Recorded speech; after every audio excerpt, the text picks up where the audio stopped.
That didn't take long. Just last Friday, I told you that Nvidia had reportedly raised the price of the GPU and memory kits that they sell to GPU manufacturers. And now, only days later, we have the first real evidence that those increases are already being passed down the chain. Plus, we're seeing increases in AMD GPUs as well. So yeah, this is terrible. Starting things off, we have new distributor pricing from MSI and Colorful that show increases across almost the entire RTX 50 series in China, including everything from the 5050 all the way up to the 5090D V2. And some of these increases are absolutely massive. Starting with MSI, the company's 5080 Shadow and Ventus models reportedly jumped from 9,999 yuan to 11,999. That's a 20% increase in roughly 1 week. The 5080 Gaming Trio model increased by around 18%, with MSI's 5070 Ti Shadow going from 7,699 to 9,199 yuan, or nearly 20%. The Gaming Trio version rose by 1,500 yuan as well. Even the more mainstream cards aren't safe. MSI's 5060 Shadow jumped from 2599 to 2999 yuan, while the RTX 5050 Gaming OC reportedly received the exact same increase. That works out to roughly 15% more for cards near the bottom of Nvidia's current lineup. And Colorful's new distributor sheet looks even worse. Luckily though, you're watching GamerMeld, where I'm actually giving away memory. Specifically, in honor of the release of my completely free weekly newsletter, Meld Bytes, I'm giving away this 32GB Trident Z5 Neo DDR5 6400 kit to one lucky subscriber. All you have to do is head over to meldbytes.com and enter your email address. That's it. You'll automatically be entered and you'll get the full weekly newsletter, where I cover the biggest PC hardware stories, deeper industry insights, and all the news that makes you realize how terrible this year is for PC hardware. And while you have the option to financially support the newsletter, which I definitely appreciate, but it won't improve your odds of winning, because apparently I'm the only person in the industry not charging extra for more memory.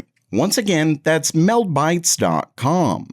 Now back to the story, Colorful's cheapest listed 5070 Ti now starts around 38% above Nvidia's official Chinese MSRP, while some premium models are nearly 59% higher. Colorful's 5080 models range from around 26% to 59% above MSRP. Now, Colorful's sheet doesn't show its previous prices, meaning we can't determine exactly how much each card increased overnight, but it's still clearly terrible. The reported reason is exactly what we discussed last week: rising GDDR6 and GDDR7 memory costs. Notices circulating among Chinese distributors reportedly suggest increases of around 600 yuan for 8GB cards, 900 yuan for 12GB models, and 1200 yuan for cards with 16GB of memory. That obviously explains why the 16GB 5070 Ti and 5080 are seeing some of MSI's largest increases. And it doesn't look to stop with Nvidia. Separate Chinese retail data reportedly shows noticeable increases for AMD's Radeon RX 9000 series as well. For now, these distributor sheets only cover China. There's currently no confirmation that the same increases are coming to the US or Europe, and even if they do, the percentages may be completely different. But China often reacts more quickly to changes in component pricing. So while this doesn't prove your local 5070 Ti is about to become 20% more expensive, it does show that the price increases we heard about last week are no longer just theoretical, and they absolutely could come to the US very soon as well.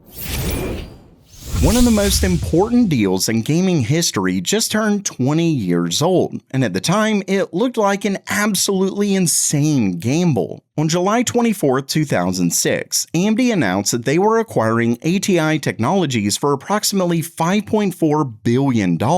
Then just 3 months later, on October 25th, the company ultimately paid around $4.3 billion in cash and issued roughly 58 million shares. To get the cash, AMD had to use their cash reserves as well as borrow another $2.5 billion from Morgan Stanley. Now, for those who aren't too familiar, ATI was a Canadian graphics company best known for its Radeon gaming GPUs, though they also produce professional Fire GL GPUs, PC chipsets, and other graphics technologies. They even developed the graphics hardware used inside major game consoles like the Xbox 360 and Nintendo Wii. Basically, when AMD purchased ATI, they didn't just acquire another product lineup. They gained an entire graphics division, intellectual property, and the engineers needed to develop both CPUs and GPUs under the same company. When the deal was completed, AMD announced its new Fusion strategy. The idea was to eventually combine a traditional processor and graphics processor into a single chip. That obviously might sound completely normal today, but back in '06, this was a major shift. AMD was effectively laying the groundwork for what would eventually become their accelerated processor units, or APUs, with Radeon graphics built directly into the processor. The problem was that AMD had just spent billions of dollars and taken an enormous amount of debt at one of the worst possible times. Intel's Core 2 processors had just arrived, and AMD was beginning to lose the performance advantage it built during the Athlon 64 era. AMD would then spend years struggling financially while attempting to compete with Intel in processors and Nvidia in graphics at the same time. For a while, buying ATI looked less like a brilliant long-term strategy and more like a deal that could help bankrupt the entire company. But over time, the purchase completely transformed AMD. ATI's technology became the foundation of AMD's Radeon graphics business, its integrated graphics, and most importantly, its ability to build custom chips combining CPU and GPU technology. That eventually helped them win the contracts to power multiple generations of PlayStation and Xbox consoles. And while those deals didn't carry much profit margin, the volume alone has given AMD a huge amount of revenue. So yes, AMD paid an enormous amount of money, took on billions in debt, and spent years dealing with the consequences. But without ATI, AMD wouldn't have Radeon graphics, its modern APUs, or the custom processors that power today's biggest gaming consoles.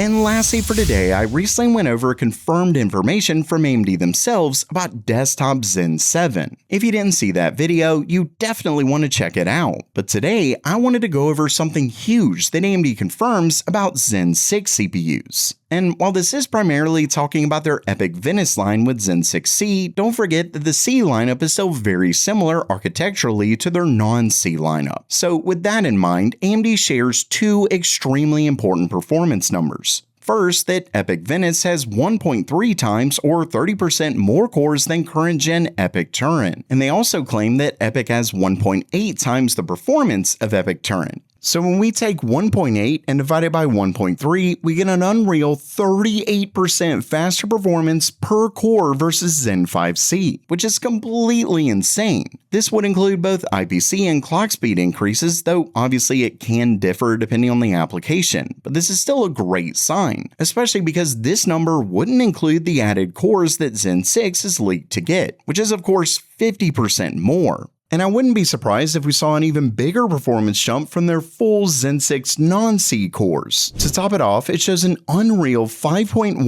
GHz boost on their upcoming X3D Venice chip, which is completely bonkers given the number of cores on this. Basically, Ryzen 10,000, or whatever AMD ends up calling it, is gearing up to be an absolute massive performance jump.